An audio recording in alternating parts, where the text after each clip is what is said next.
মহিলা দেখতে বাজান ছায়া থাকে না, বুড়া মানুষ ছায়া থাকে এইরকম কইয়া।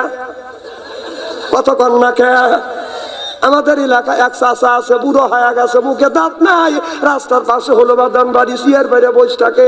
মেয়েরা হাই স্কুলে যায়, কলেজে যায়, উনি ওই মেয়েদের দেখে টুকটুকির গান গায়। ওরে টুকটুকির মা, বয়স কিন্তু বেশি না, চুলগুলি পাইকে গেছে বাতাসে। আমি এবার ওখান দিয়ে যাই। এখন চিন্তা করলাম যদি প্রতিবাদ করি মুরব্বী মানুষ দুঃখ পাবে, কষ্ট পাবে। একজন মানুষকে দুঃখ দেওয়া, কষ্ট দেওয়া বাদান ঠিক না। আমি যখন যাই দেখি দাদা ওই গান গাইতেছে, ওরে টুকটুকির মা, বয়স কিন্তু বেশি না, পাইকে গেছে বাতাসে। আমি কাছে যা বললাম, দাদা বয়স কিন্তু কম না, কথা কিন্তু মিথ্যা নয়, চুলগুলি পাইকে গেছে বয়সে। কথা কন না কে? নামাজ রোজা কইর না কাজা, নামাজ রোজা কইর না কাজা, রাখিও তাজা এটা কোরআনের মূল। বয়স কিন্তু কম না, কথা কিন্তু মিথ্যা নয়, দাড়িগুলি পাইকে গেছে বয়সে। সরকন ঠিক কিনে? দাদা বলে, নাতি রে জীবন বড় অনেক ধরনের গান শুনছি রে নাতি, এইরকম গান শুনি নেই যে গানটা অন্যায়টাকে অন্যায় বলে আখ্যাত করলে, ন্যায়ের পক্ষে কথা বললে। এ নাতি, আমি তো কোনোদিন নামাজ পড়ি নাই, বিশ্বাস কর, খালি ঈদের নামাজ পড়ছি। নাতি রে, তোর হাত দেওয়ারে তওবা করা দে, যতদিন বেঁচে থাকবো এক ওয়াক্ত নামাজ কাজা করবো না। সিল্লা কোন মারহাবা। একের ওয়াজ, একের ওয়াজ। কাউসারি মরে গেছে, আর পাবেন না একের ওয়াজ। কাউসারি মরছে, মাঠ খালি রাখবো না। খুব খারাপ লাগতেছে নাকি? আমার দিল শোনায়, আমার মন শোনায়, আল্লাহ দি নামাজ কাজা কইর না, আল্লাহ দি নামাজ আদায় করিলে মৌতে আযাব তোমায় দিবে না। বলো না, দিল শোনায় আমার মন শোনায়, আল্লাহ দি নামাজ কাজা কইর। ওটা ফজর গেল ঘুমের চাপে, জোহর গেল কাজের চাপে, আসর মাগরিব ইশায় আমি পড়িলাম না। আমার দিল শোনায়, আমার মন শোনায়, আল্লাহ দি নামাজ কাজা কইর। দেখছেন তো ফরিদ ভাই কি কয়, কইর না। শোনা, 70 বছর বয়স একজন বুড়া মানুষ গোরস্থানের ওয়ালের সাথে এলান দিয়ে গান গাচ্ছে। রাত্রি পোহাইবা রাগি বাস বাগানে আসিও, আসল বিষাইয়া দিমু আমার পাশে বসিও, গাইও আমার প্রেমের গান। নাউজুবিল্লাহ। একটু বড় কর। হযরত হাসান ইবনে সাব রাদিয়াল্লাহু তাআলা হইতে হাদিস থেকে বর্ণিত, ক্বালা ক্বালা রাসূলুল্লাহ সাল্লাল্লাহু আলাইহি ওয়াসাল্লাম বলেছে, ফিল বাসি ওয়া যাররাই ওয়া হিয়াইল বাসি ইয়াদুল জান্নাহ, রাওয়াহুল বুখারী। সুবহানাল্লাহ। একটু বড় কর। হাদিস শরীফের মধ্যে আছে, অন্যায় দেখলে প্রতিবাদ করো, এটা হলো ইমানদারের নৈতিক লক্ষণ। সুবহানাল্লাহ কর। আমি চিন্তা করলাম একজন মুরব্বী মানুষ, এরপরে আপনার গোরস্থানের ওয়ালের সাথে এলান দিয়ে গান গাচ্ছে। আমি তখন তাকে ধমক দিলাম না, গালিও দিলাম না, আমি তার পাশে যা বললাম, চাচা এত সুন্দর গান জানেন, আরো ভালো গান জানি। আমি বললাম, চাচা আমি এক গান গায়ান গাই। আমাকে বলে, বাবা কও কি তুমি হুজুর মানুষ, গায়ান গাও। যদি হিন্দিতে কথা বলি মুরব্বী মানুষ কষ্ট পাবে।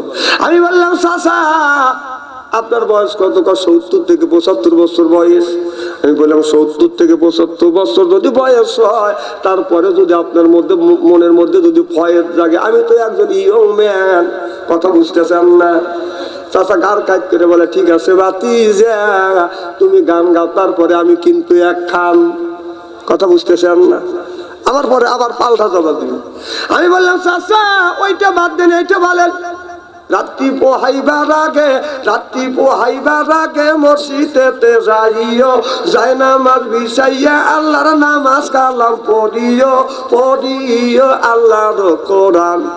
ও চাচা রে, পড়িও আল্লাহর কোরআন। সুবহানাল্লাহ। চাচা আমার কথা শুনে আর চোখের পানি ধরে রাখতে পারলেন না, বললেন ভাতিজা জীবন ভরা লাইলি মজনু শ্রী পরাদের প্রেমের গান গাইছি ভাতিজা, এত সুন্দর করে কেউ বুঝবে না। ভাতিজা রে, কোরআন হাদিস দিয়ে অন্যায়টাকে অন্যায় ভেবে আর ন্যায়ের পক্ষে তুমি কথা বললে, সুন্দর করে বুঝ দিলে। আজকের থেকে আমার অন্তর চোখ খুলে গেল ভাতিজা, আজকের থেকে তওবা করলাম, জীবনে কোনোদিন অশ্লীল গান বাজনা গাবো না, আল্লাহর ঘর মসজিদ কোনোদিন ছাড়বো না। সিল্লাকান মারহাবা। খুব খারাপ লাগতেছে। আমি যদি ঘন্টা দেড়েক দুই আলোচনা করি, শোনার জন্য আপনারা রাজি আছেন? হাত তুলে দেখান তো, রাগ করবেন কারা কারা?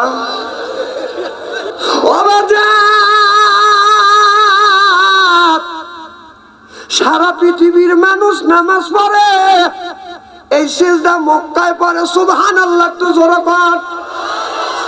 কাবাকে সামনে রেখে আমরা নামাজ পড়ি, যারা কাবার পূর্ব পাশে পশ্চিম পাশে যারা পূর্ব দিকে বাজার নামাজ পড়ে, আর যারা কাবার উত্তর পাশে কাবাকে সামনে করে বাজার নামাজ পড়ে, আর কাবা যার দক্ষিণ পাশে কাবাকে সামনে করে বাজার নামাজ পড়ে। এই কাবা হলো মুসলমানের নামাজের কাবা। সুবহানাল্লাহ। তো জোরে বাংলা। ও বাজার এ মুসলমান ভাই, মানুষ যদি মারা যায়, ওই কবরের ভিতরে এমন কানে কি ফেরেশতা আসবে, তিনটা প্রশ্ন করবে। মান রব্বুকা, আমা দিনুকা, আমা নাবিয়ুকা। বলো তোমার রবকে, তোমার ধর্ম কি, তোমার নেতাকে। ওই দিন যদি সওয়ালের জবাব সঠিকভাবে দিতে পারি, কবর হবে বাজান জান্নাতের টুকরো। সুবহানাল্লাহ। বাড়ির যাওয়া কয়েন জোরে কন। সুবহানাল্লাহ বললে কি অসুবিধা আছে নাকি? তাতে বোঝা যাচ্ছে মনে হয় সুবহানাল্লাহ বাড়ির যা বলবে। আর বিবির কাছে সুবহানের মা, বুলবুলের মা, সুবহানের মা, বুলবুলের মা, বিবির কাছে এইরকম করে জিকির করা যায়, একটা সওয়াব পাবে। জোরে কন। আমার ভাইরা, আমার এ মুসলমান ভাই, পৃথিবীর যতগুলি মানুষ মারা গেছে, অর্থাৎ মারা যাবে, আদম থেকে শুরু করে এ পর্যন্ত যতগুলি মানুষ মারা গেছে, প্রত্যেকটা মানুষের তিনটা প্রশ্নের সম্মুখীন হতে হবে। ফেরেশতা বলবে মান রব্বুকা, আমা দিনুকা, আমা নাবিয়ুকা। বলো তোমার রবকে, তোমার ধর্ম কি, তোমার নেতাকে। সওয়ালের জবাব সহজ ভাবে দিতে পারি বাদান, কবর হবে বাদান জান্নাতের টুকরো, কবর হবে প্রথম মহজন। বাদান রে, এই কবরটা হবে বাদান প্রথম মঞ্জিল। বাদান ওই কবরের সওয়াব বাদান যদি দিতে পারি, কবর হবে জান্নাতের টুকরো। ইতিহাসের দিকে তাকান। রাবিয়া বসরি একজন মহিলা, এই রাবিয়া যেদিন মারা গেলেন, মন কানে কি ফেরেশতা কবরের মধ্যে যা বলে, রাবিয়া বলো তোমার রব কে। রাবিয়া বসরি প্রতি উত্তর করতেছে, আপনি কে। সুবহানাল্লাহ। কন্যাকে বলতেছে আপনি কে। ফেরেশতা কয় সর্বনাশ, জীবনে বহুত নারী পুরুষের কবরে সওয়াব করছি, এইরকম তো মহিলা দেখিনি। কি বলতেছে কে, আমাকে তুমি চেনো না? রাবিয়া বসরি বলতেছে আমি আপনার কোনোদিন দেখিনি। আপনার নাম কি, কি জন্য আপনি আমার কবরে আসছেন?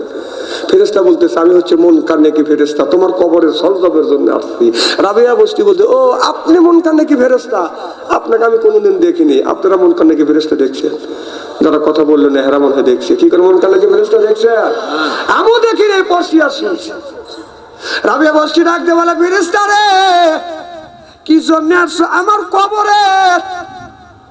ফেরেশতা ডাকতে বলে, রাবিয়া আমি এসেছি তোমার কবরের সওয়াবের জন্য, বলো তোমার রব কি। রাবিয়া বসরি বললেন, ফেরেশতা আমি যদি বলি রব আমার আল্লাহ, আল্লাহ যদি বলে রাবিয়া বসরি আমার বান্দি না, অতএব আমার আল্লাহর কাছে জিজ্ঞাসা করো আমি রাবিয়া আমার মাওলার কি হো। জোরে বল। আমার ভাইরা, আমার মুসলমান ভাই, আল্লাহর হাবিবের প্রিয় উম্মতিরা ভালো করে লক্ষ্য করুন। এবার ফেরেশতা আল্লাহর কাছে দরখাস্ত করলো, আল্লাহ বহুত নারী পুরুষের কবরের সওয়াব নিয়েছে, এই মহিলার তো কবরে কোনোদিন সওয়াব নেই। এই মহিলাটাকে আল্লাহ ডাকতে বলে ফেরেশতা উঠে আয়, আমার রাবিয়ার কবর থেকে উঠে আয়। আমার রাবিয়া আমার কত প্রেমিক আমি আল্লাহ ভালো করে জানি। আমার রাবিয়া রাত দিন ভর হাড় ভাঙা পরিশ্রম করতে রাত হইলে আমি আল্লাহ আমাকে পাওয়ার জন্য রাত 12টার থেকে আপনার ফজরের আগ পর্যন্ত আমি আল্লাহ আমার ইবাদত করছে। আমার নবীর উপরে 1000 বার করে দরুদ শরীফ পড়েছে। ফেরেশতারে উঠে আয়, আমার রাবিয়ার কবরের সওয়াব নিস না। আমি আল্লাহ আমার রাবিয়ার কবরের সওয়াব দিতে চাই। ওই রাবিয়ার কবরের সওয়াব আল্লাহ দিবে চায়, আর আমাদের ঘরে ঘরে একটা করে রাবি আছে, এর কবরের সওয়াব কে দিবে? হ্যাঁ, আল্লাহ দিবেনি। যদি এই রাবিয়া যদি আল্লাহ আল্লাহ হয় তাহলে আল্লাহ কবরের সওয়াব দিবে।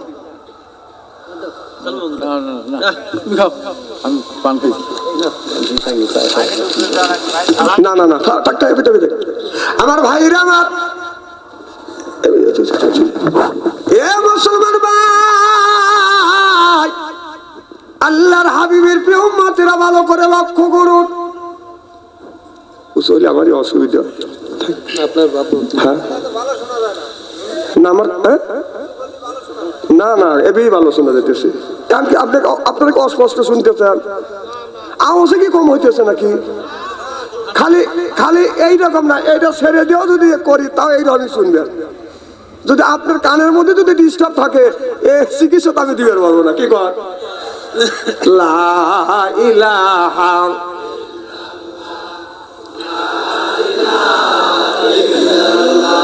হয় না, লা ইলাহা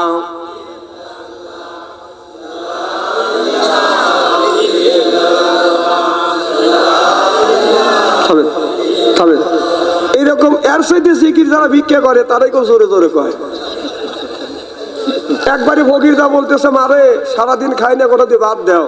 তো বলতেছে বাবা ভাত তো আছে তরকারি নেই। ফকিরের বেড়া চিন্তা করতে কাম হয়েছে, একটা জিনিস পাইছি তো দেখি ধৈর্য ধরি। এদিকে পিঠা স্যানস্যান করতেছে, কথা বোঝে না তো এরা। পিঠা বাজে স্যানস্যান করে না, মাথা থাকে না, লক্ষ্য আমি দেখতে পারি না। কথা কোন কথা মাথা জাগাতেছে, মাথাতে জায়গায় হলো শয়তানের দাতা।